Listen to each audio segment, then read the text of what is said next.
Imagine sitting in a cafe, your coffee cold, when you realize you've been mentally replaying an argument from years ago. That's not daydreaming, it's your default mode network, your brain's hidden narrator, weaving a story without your permission. The brain never truly rests. For decades, scientists assumed that when we're not focused on a task, the brain simply idles. But in the late 1990s, neuroimaging studies revealed a startling truth. A specific set of brain regions becomes more active during rest, not less. This is the default mode network, or DMN, a distributed system that consumes about 20% of the body's energy, despite being only 2% of its mass. It's the brain's most expensive habit, constantly constructing a narrative of who you are, where you've been, and where you're going. Understanding it unlocks the architecture of consciousness and the very experience of being human. The discovery of the DMN began with a puzzle. In early brain scans, researchers compared activity during tasks like pressing a button to a baseline of doing nothing. They expected less activity during rest, but found the opposite. Regions like the medial prefrontal cortex and posterior cingulate cortex lit up more during rest.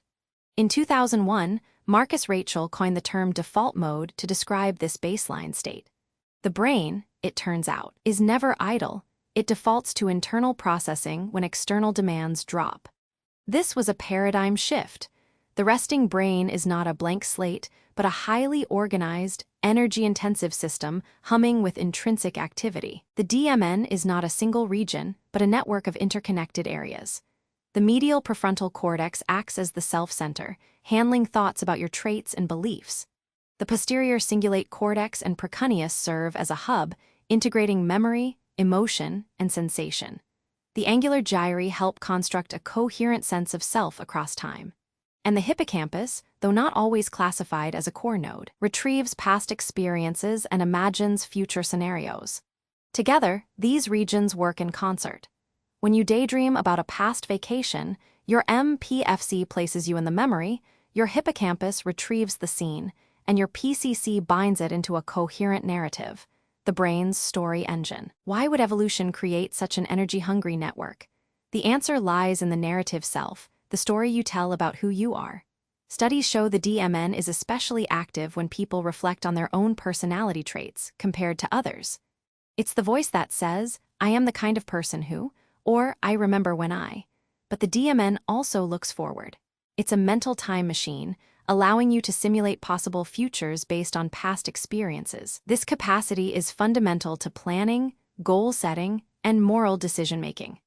As neuroscientist Randy Buckner put it, the default network helps construct a coherent personal narrative that integrates past with future, forming a stable sense of self. But the DMN has a shadow side. When it becomes overactive or dysregulated, it can fuel mental health disorders.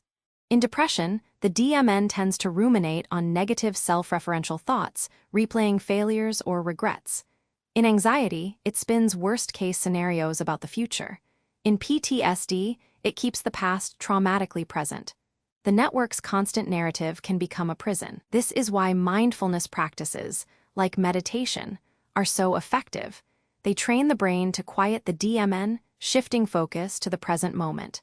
By understanding the DMN's dark side, we gain insight into the neural basis of mental illness and the potential for healing. So how do we work with this hidden narrator? Research shows that activities like meditation, focused attention, and flow states reduce DMN activity. When you're fully absorbed in a task, playing music, painting, or even solving a puzzle, the DMN quiets down. This is why people report feeling at one with the activity, losing their sense of self. On the flip side, loneliness and social rejection can increase DMN activity, amplifying self-referential thoughts. The key is balance. The DMN is essential for creativity, planning, and self-reflection, but too much can lead to distress. By learning to toggle between the DMN and task-positive networks, we can harness its power without being ruled by it. The DMN is not just a relic of evolution, it's a window into the future of neuroscience. Researchers are now exploring how to modulate the network for therapeutic purposes, using techniques like neurofeedback or transcranial magnetic stimulation. Some studies suggest that psychedelics like psilocybin temporarily disrupt the DMN, leading to a dissolution of the ego and lasting changes in perspective. Understanding the DMN also raises profound questions. If our sense of self is a narrative constructed by a network, is it real, or is it a useful fiction? The answer may be both. The DMN is the storyteller, but we are the ones who can choose which stories to believe. The default mode network is your brain's hidden narrator, constantly weaving your story.